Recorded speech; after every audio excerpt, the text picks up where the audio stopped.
pues muchas gracias. Lo primero a Egiteca, a todos los organizadores.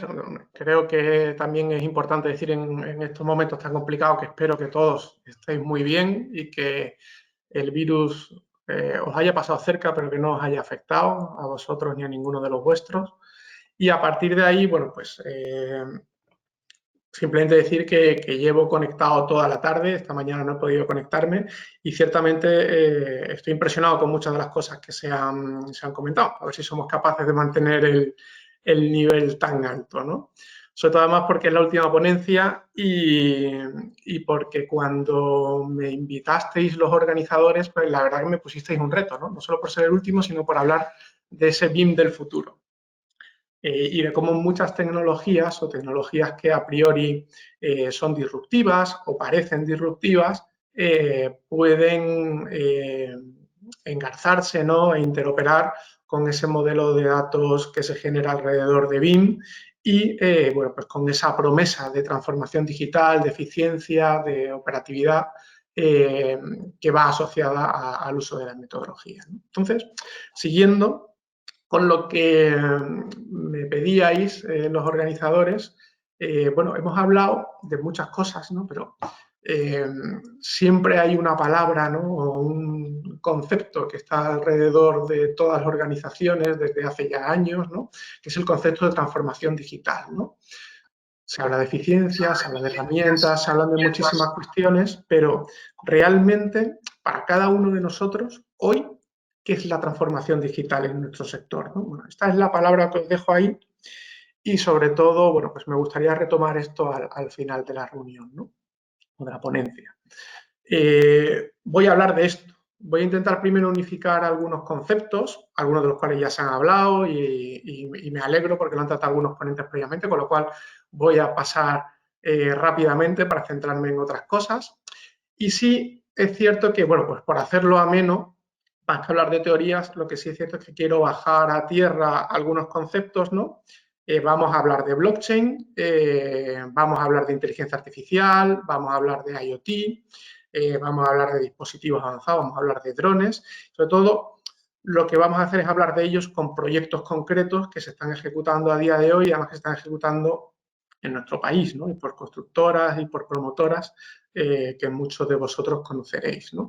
Con lo cual, sin más dilación, ¿no? Algunos conceptos básicos que creo que son importantes, ¿no? Bueno, hablamos de transformación digital, de digitalización, pero sí es cierto que creo que debemos diferenciar tres estados diferentes en función de la organización con la que trabajemos, ¿no?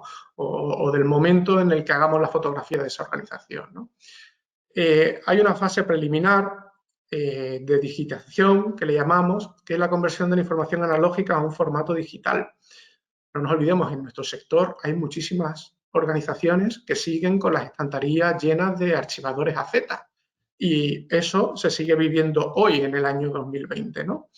Con lo cual, dar este paso que nos parece pequeño, ¿no? Sobre todo después de haber hablado de todas las cosas que hemos hablado esta tarde, ¿no? De diseño generativo, de blockchain, de inteligencia artificial, bueno, no nos olvidemos que en nuestro sector un porcentaje muy importante de los profesionales y de las empresas se encuentran todavía en esta fase, ¿no? Después, la siguiente fase sería una etapa o una fase de digitalización, ¿no? Que es cuando ya no solo tenemos la información digitalizada, sino que además esa información nos da lugar a tener un proceso de cambio interno, un proceso de cambio en nuestras operativas, ¿no? No nos engañemos, realmente aquí, a día de hoy, es donde se encuentra el grueso de nuestro sector. Empezamos a tener modelos BIM, empezamos a tener modelos de información digital y empiezan a cambiar nuestros procesos. Pero realmente nuestro modelo de negocio pues, es muy similar. La promotora pues, sigue ganando dinero en el fondo vendiendo metros cuadrados de casas, la constructora pues sigue ganando dinero echando metros cúbicos de hormigón y ganando un margen por ello, ¿no? Con lo cual, bueno, pues estamos hablando de que los modelos de negocio no se han transformado. La transformación digital, en el fondo, lo que busca es esas nuevas fuentes de ingresos, esas nuevas fuentes de sostenibilidad empresarial a consecuencia de la digitalización del negocio. no solo de la información con la que trabaja el negocio. Ya lo veremos cómo, ¿no? Y veremos cómo algunos proyectos en los que estamos trabajando desde Grant Thornton se orientan a ello, ¿no?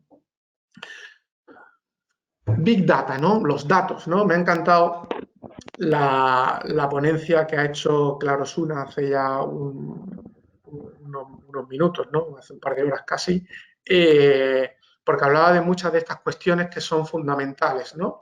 En el BIM tenemos datos, pero muchas veces no son Big Data, son un montón de datos simplemente, ¿no? ¿Cómo logramos convertir estos datos y realmente ponerlos a trabajar de la manera que, por ejemplo, Jesús acaba de comentar hace unos minutos en su ponencia, que también me ha encantado, dicho sea de paso, ¿no? Bueno, pues para empezar tenemos que tener un volumen muy importante de datos. Esa estrategia que ha hecho la ciudad de Londres, pues a lo mejor no es extrapolable a otras ciudades más pequeñas, básicamente pues porque faltan datos. Y las conclusiones que podemos obtener pues no son tan relevantes, ¿no? Básicamente porque una megalópolis como Londres pues es difícil que se encuentre en otras geografías, ¿no? En segundo término, la velocidad con la que somos capaces de almacenar y procesar ese dato. Tampoco son accesibles en muchas ocasiones, aunque sí es cierto que con las capacidades de proceso actuales pues es bastante fácil trabajar, ¿no? Cómo somos capaces de unificar y transformar ese dato, esa variedad de dato inicial, cómo somos capaces de asegurar la calidad del dato, ¿no? De que ese dato sea veraz y que la incertidumbre asociada a esto, pues sea a las decisiones que tomamos con esos datos, pues sea lo menor posible, ¿no? En quinto lugar, ¿no? Cómo somos capaces de utilizarlos de una manera eficaz, y ahora veremos algunos ejemplos de cómo hacerlo, ¿vale? Y esto lleva a cierto trabajo previo sobre los mismos. Y finalmente, bueno, pues dos fases que yo creo que hemos tenido ejemplos muy buenos a lo largo de la tarde, cómo somos capaces de interpretarlos de una manera legible y racional y finalmente de generar valor para la organización. ¿Cuántos cuadros de Power BI estamos hartos de ver en LinkedIn y realmente, bueno, pues no sabemos muy bien para qué? Está muy chulo, queda muy bien, es muy bonito, pero realmente qué valor hay detrás de eso para la toma de decisiones, ¿no? Bueno, pues ahí es donde tenemos que trabajar y solo cuando se dan estas 7 requisitos, ¿no? Estas famosas 7 Vs, esto es muy común en el mundo del Big Data, como muchos de vosotros sabréis, estamos haciendo Big Data de verdad. ¿Vale? Con lo cual, no hay que perderlo de perspectiva porque ciertamente en construcción muchas veces nos cojean algunos de estas Vs, ¿no? Y el siguiente paso, ¿no? Una vez tenemos esos datos, ¿cómo somos capaces de trabajar sobre esos datos para empezar a tomar decisiones, ¿no? Bueno, nosotros en Grant Thornton tenemos la suerte de que tenemos un equipo de ciencia de datos bastante potente, lo que llamamos el Data Lab, que es precisamente experto en temas de aprendizaje máquina, ¿no? En temas de Machine Learning e inteligencia artificial, ¿no? Bueno, lo primero que empezamos es a categorizar, asociar y estimar las variables o los determinantes con los cuales somos capaces de hacer aprendizaje sobre esos datos. Sin ese trabajo previo, podemos tener una gran cantidad de datos, pero es muy complicado que seamos capaces de aprender y todavía más complicado que seamos capaces de tomar decisiones con esos datos, ¿no? Se ha mencionado un par de veces también esta tarde eso de ser capaces de medir para ser capaces de comparar y ser capaces de tomar decisiones. Bueno, pues eso que lo hacemos como seres humanos, a la máquina hay que entrenarlo para que lo haga y hay que entrenarlo partiendo de esas 3 premisas. ¿Y cómo se hace? Bueno, pues se hace básicamente, bueno, pues con diversas tecnologías que veis aquí, no quiero entrar en el detalle, sí es cierto que en algunos de los proyectos que os voy a enseñar a continuación, pues os diremos realmente bueno, pues qué tipo de algoritmos estamos utilizando, ¿vale? Son algoritmos que parece que quedan muy lejanos, pero que realmente una vez entendemos cuál es la aplicación de negocio que hay detrás de esto, bueno, pues cobran todo el sentido, como veremos a continuación, ¿no? En cuanto a blockchain, bueno, pues también hemos comentado antes algunos conceptos, ¿no? No quiero detenerme más de lo necesario. Sí es cierto que hay 3 características básicas que son las que hacen que blockchain tenga todo el sentido trabajando en construcción en general y con BIM en particular. Básicamente, la inmutabilidad que reside en la propia construcción del concepto de ledger, ¿no?, de red distribuida a blockchain, que se consigue porque existen unos mecanismos de consenso mediante el cual todos los nodos que participan de esa red tienen que resolver un mecanismo criptográfico, de tal manera que para poder participar de esa red, si no se verifica ese mecanismo de consenso, no se puede escribir en esa red, ¿vale? Con lo cual, si esas reglas que se encuentran aprobadas y acordadas por todos los participantes en esa red ex ante garantizan esa inmutabilidad, como aplicación de negocio inicial vamos a ser capaces de trazar todo lo que está pasando alrededor de los datos que se reflejan en blockchain, ¿vale? Hay una segunda derivada de todo esto. Si esa inmutabilidad a su vez es compartida por todos los participantes de esa cadena de datos distribuida, somos capaces de tener un entorno transparente en el que operar. Y eso nos va a llevar a una cuestión importante que ahora comentaremos, que se ha mencionado antes de pasada, pero sobre la que me gustaría profundizar porque, en mi opinión y en la opinión del equipo de Grant Thornton, pues quizás es donde tenga más sentido en construcción las aplicaciones de blockchain, ¿no? Y la última, bueno, pues es una cuestión que está ahí patente al empleo de cualquier registro contable, base de datos compartida, ¿no? En el fondo, cuando estamos representando una información en esa base de datos, lo que estamos haciendo es representar la realidad. Estamos representando virtualmente un activo real. Eso en terminología blockchain se denomina tokenizar, ¿vale?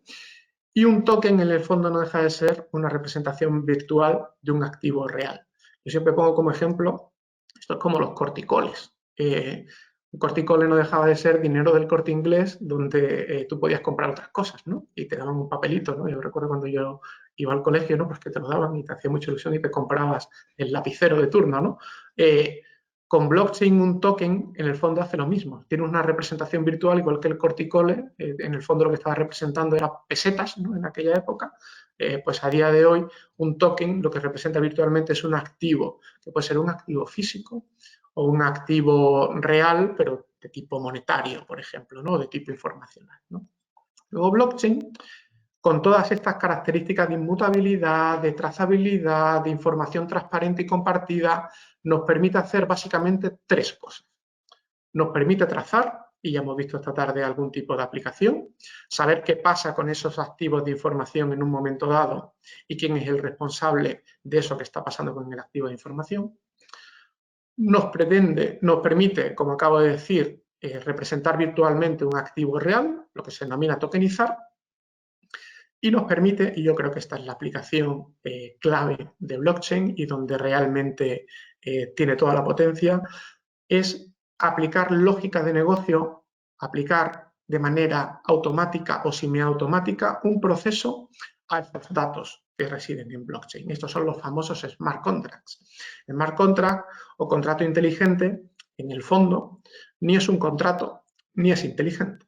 Un smart contract no deja de ser un fragmento de código informático en el cual lo que asociamos es a los datos que pasan en blockchain, a los eventos que pasan en blockchain, una determinada lógica, es decir, que se ejecute de manera automática algo. No deja de ser un condicional de tipo if-then, ¿no?, como hay en la mayoría de lenguajes de programación, ¿no? Bueno, pues ahora veremos cómo se aterriza esto a tierra en casos concretos, ¿no?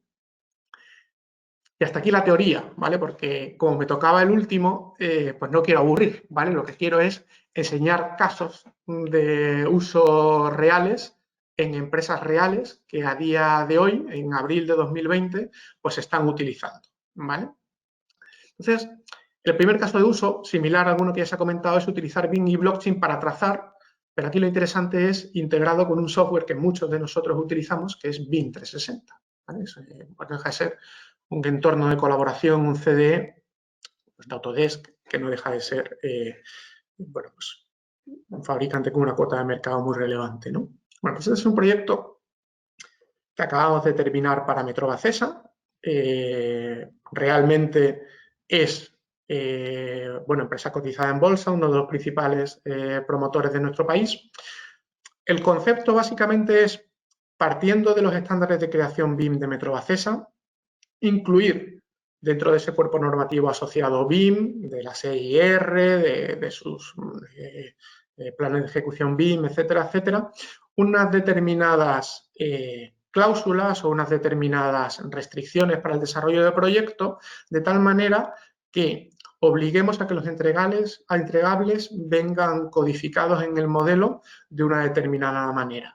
¿Para qué? Para que ese modelo, que sus arquitectos entregan semanalmente en la plataforma de BIM 360, seamos capaces de desmenuzarlos, de convertirlos en un modelo de datos. Aquí hemos ido a un modelo de datos relacional, bastante sencillo, un modelo de datos en SQL, para que seamos capaces de trazar lo que pasa con esos proyectos constructivos durante toda la evolución del diseño, hasta quedarnos justo en la fase de venta y en los planos de venta.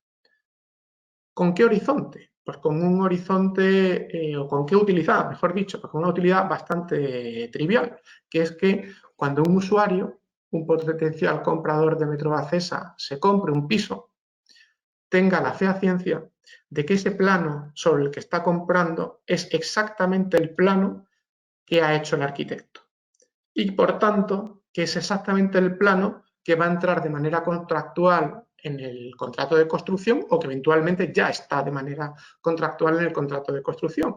De tal manera que Metrovacesa es capaz de darle a sus clientes, gracias a esta tecnología, algo tan importante, pero a la vez parece tan complicado de conseguir a veces en construcción, como la fehaciencia de que lo que estás comprando sobre el plano realmente es lo que debe construir el contratista. ¿Vale? Luego ya, pues a veces sabéis que se dan las modificaciones lógicas por contingencias que hay en obra, pero desde luego no se propicia que puedan existir cambios que no están trazados y que desde luego no lo sepa el comprador en última instancia. Esto en el fondo no deja de ser una aplicación de trazabilidad bastante básica, ¿vale? ¿Esto cómo se ve? ¿Esto cómo lo hemos materializado? Bueno, pues en el fondo no sé si se ve mi cursor, ahí al fondo pues tiene la plataforma de gestión documental de Briques de BIM 360, ¿vale? Donde realmente lo que hacemos es pues recabar todos los proyectos de los arquitectos, ¿vale? A través de Autodesk Forge sacamos todos los parámetros, todos los datos y todos los metadatos de los modelos que nos interesan, nos los llevamos a nuestro modelo de datos, que de momento lo tenemos generado, como digo, en SQL, en un horizonte de medio plazo para otras fases del proyecto que ahora mismo no me dejan contar, lo migraremos a otro tipo de bases no relacionales y sobre ese modelo de datos lo que vamos haciendo es trazar e ir lanzando hashes sobre cada uno de los documentos que son contractuales para el comprador de esa promoción de Metrovacesa. Y al comprador se le da la posibilidad de consultar sobre esta plataforma cuál es el plano vigente en su contrato y en el diseño, se le dan los hashes, que es un código alfanumérico biunívoco que vincula su plano de su vivienda con el momento en el que se creó y con el momento en el que se firmó su contrato, y puede cruzar ese hash con el hash de la versión actual. Si los hashes no coinciden, pues por tanto el contrato se ha modificado y ese cliente pues podría establecer una potencial reclamación. Con lo cual, fijaros además no solo la potencia de la solución, sino la valentía, ¿no?, de una gran promotora de adoptar esto pues para ponerlo en las manos de sus compradores, ¿no? Con lo cual, pues aquí esa trazabilidad, esa transparencia de blockchain, bueno, pues en el fondo cobra todo el sentido, ¿no? Y estamos hablando de algo tan importante y de una decisión tan importante en la vida de cualquier persona, ¿no? Pues como comprarse una casa, ¿no? Con lo cual, estamos defendiendo, yo creo que a un caso de uso súper potente, pero bastante sencillo y muy concreto, la aplicación de la tecnología blockchain vinculada con BIM, ¿no? Otro caso de uso, ¿no?, más complejo, ¿no? ¿Cómo somos capaces de automatizar, ¿no? Bueno, pues este es el proyecto Delfos. Este es un proyecto en el que llevamos trabajando ya un par de años, que conceptualmente es esto, ¿no? Si todos los proyectos tienen que cumplir unos requisitos de calidad, tanto a nivel de diseño, calidad geométrica de diseño y de control de los cambios, como a nivel de ejecución, ¿vale? Y además, el modelo BIM somos capaces de llevarlo a una estructura de datos donde seamos capaces de ejecutar estas reglas, pues parece que mediante blockchain podríamos automatizar algunas decisiones asociadas a eventos que pasasen sobre ese modelo de datos. Esto que conceptualmente parece súper abstracto, os voy a explicar cómo lo hemos aterrizado, ¿no? Bueno, estas son pantallas de la herramienta que está ahora mismo en marcha y que se está utilizando, ¿no? Por un lado, tenemos un sistema de gestión documental donde tenemos un árbol de documentación donde se colabora, esto no deja de ser un CDE, ¿vale? Que además se está utilizando, bueno, pues a día de hoy hay 3 promociones usándolo ya. Aquí tenemos básicamente, bueno, esto se ha hecho un edificio que ya está terminado, de 86 viviendas en 3 cantos, ¿vale? Y donde hacemos, pues, lo mismo que estábamos haciendo en Metro Bacesa, estamos trazando, ¿vale?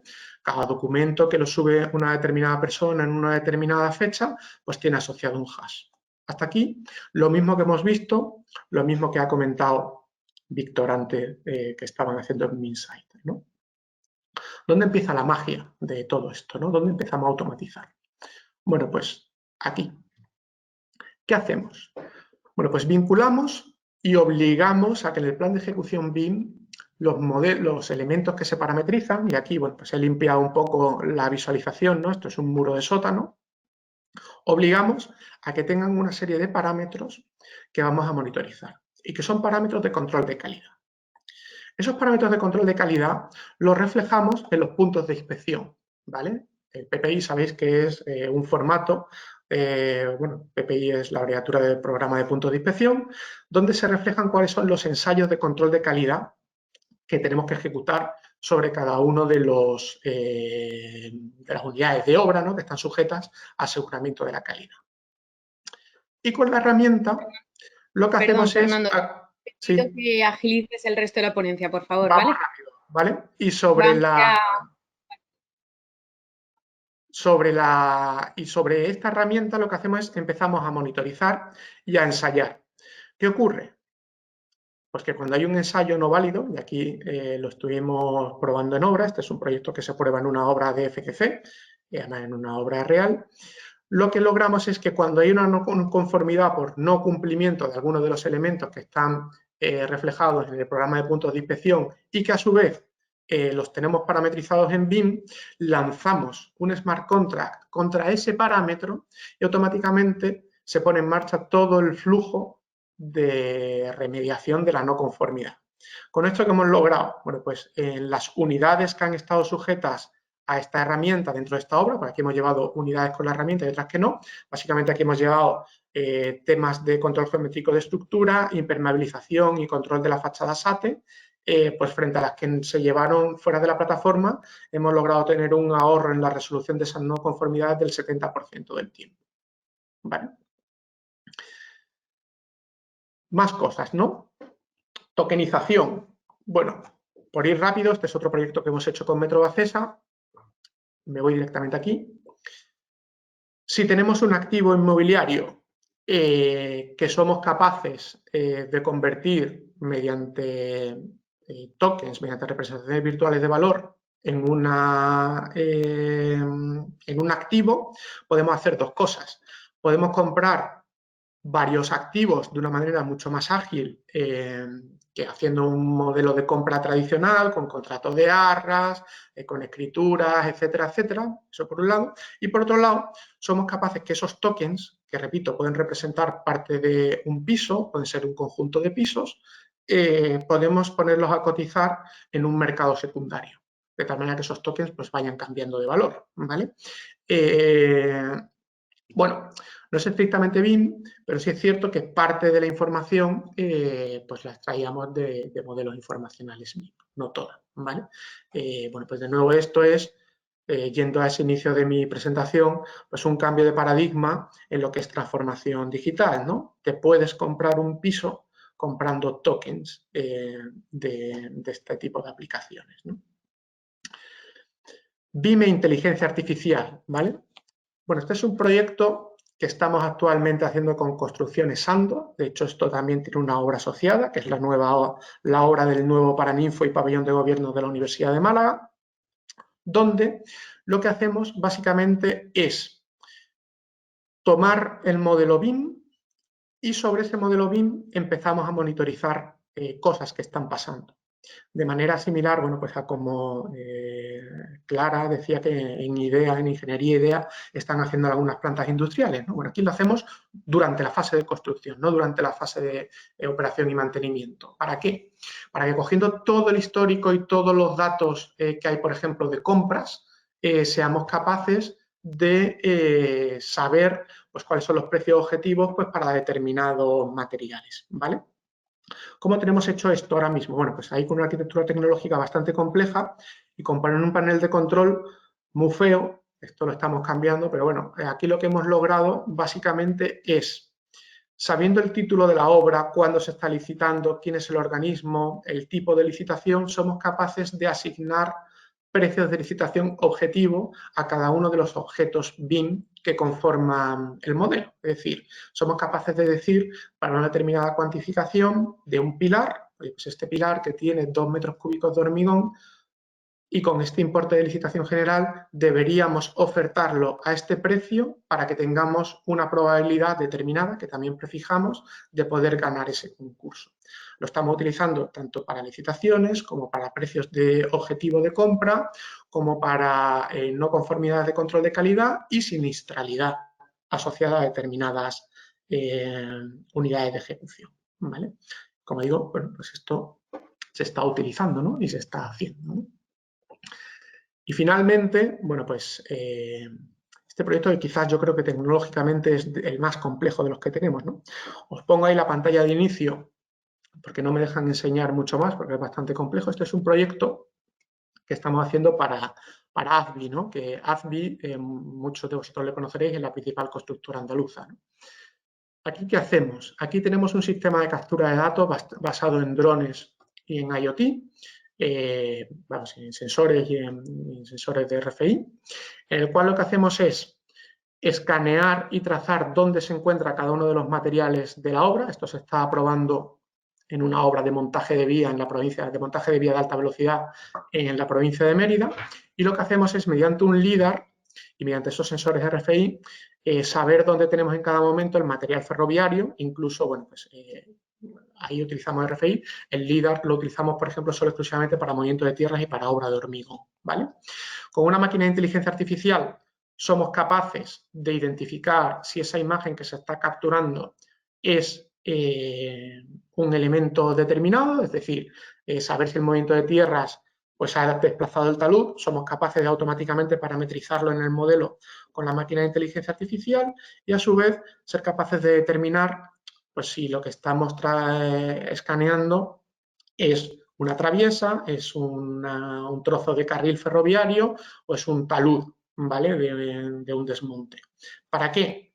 Para que cuando nos llevemos esas pasadas del dron y esa captura de datos de los RFI al entorno de colaboración, seamos capaces de verificar automáticamente dos cosas. Si el modelo BIM está bien hecho y se está actualizando bien, pues siguiendo una filosofía 4D, 5D, y en segundo término, seamos capaces de certificar la obra, seamos capaces de medirla y de pasarla a, bueno, pues a términos monetarios. ¿Y qué hacemos? Pues vamos trazando cada una de las pasadas con blockchain. ¿Para qué? Pues para determinar la responsabilidad sobre cada una de las unidades de ejecución. ¿Con esto qué hemos logrado? Por esto hemos logrado, bueno, aquí os pongo un poco la estructura de proyecto. Básicamente lo que estamos trabajando es con servicios web para subir todas esas pasadas de los drones, ¿vale?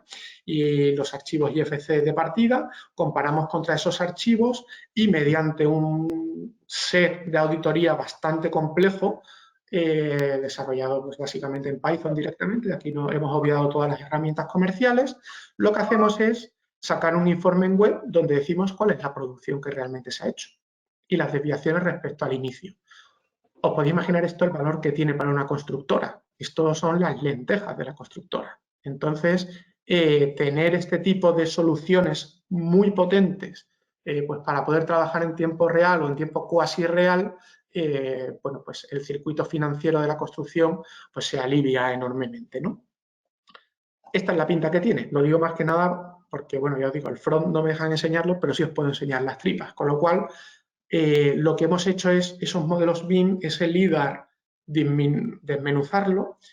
Básicamente lo que hemos generado es Fernando, un te modelo dejo de un datos, minuto más ¿vale? porque tengo dos Esta preguntas es la última interesantísimas slide, que hacer. María, o sea que Vale, vale. Lo siento. básicamente simplemente deciros Sí, sí, dale, que dale.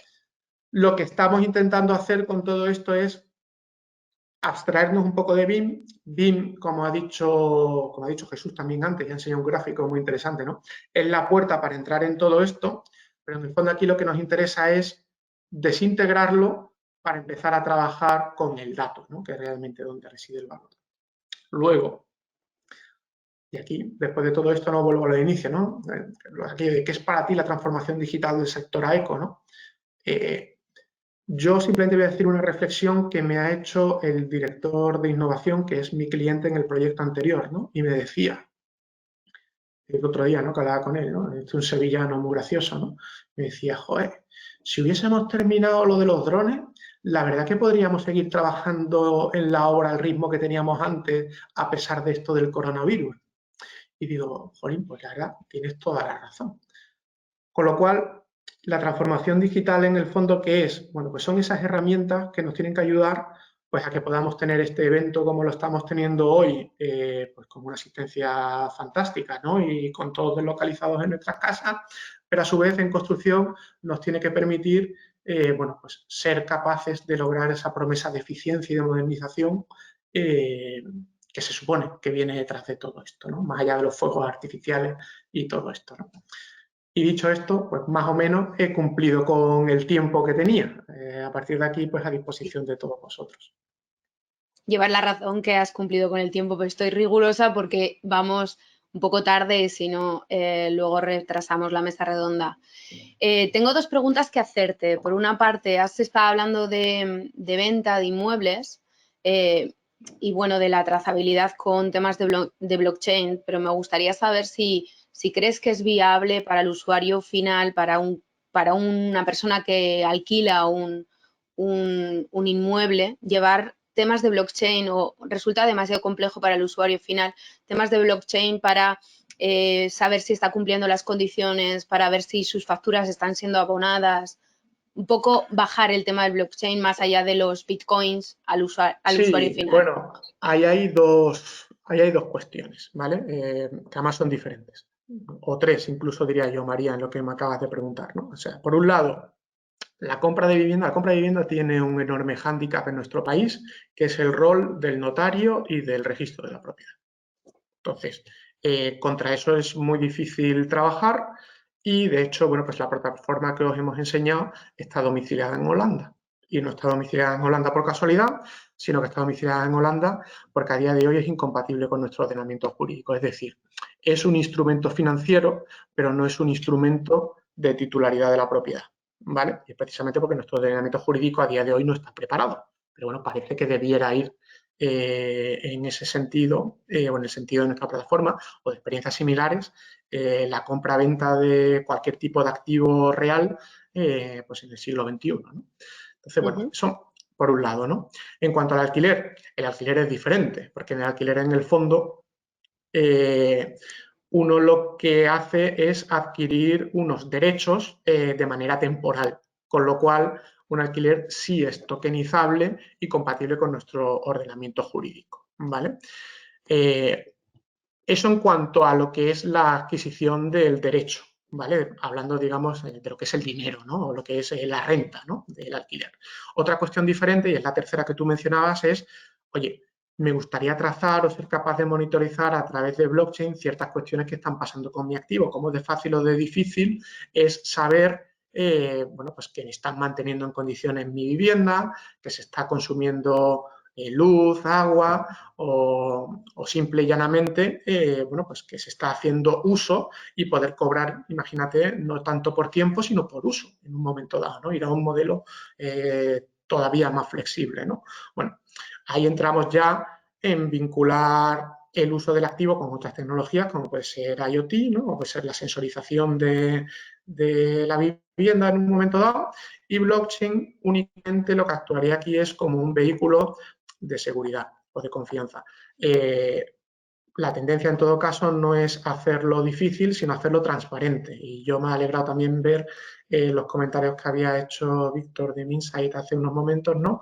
De intentar que esto sea transparente por el usuario. El usuario no tiene por qué saber que hay blockchain detrás, lo que tiene que saber es que hay un vehículo en el cual él es soberano de lo que está pasando en su parte del contrato, ¿no? Y yo creo que este es principalmente el gran valor de blockchain. Oye, pues muchísimas gracias. Me encanta que hayas normalizado un poco todos estos temas que yo creo que siguen estando ahí un poco reticentes la gente por desconocimiento. Así que te agradezco que hayas compartido con nosotros este rato y toda tu experiencia. Muchísimas gracias, Pues Fernando. a Un vosotros, placer. muchas gracias. Muchas Un gracias. placer.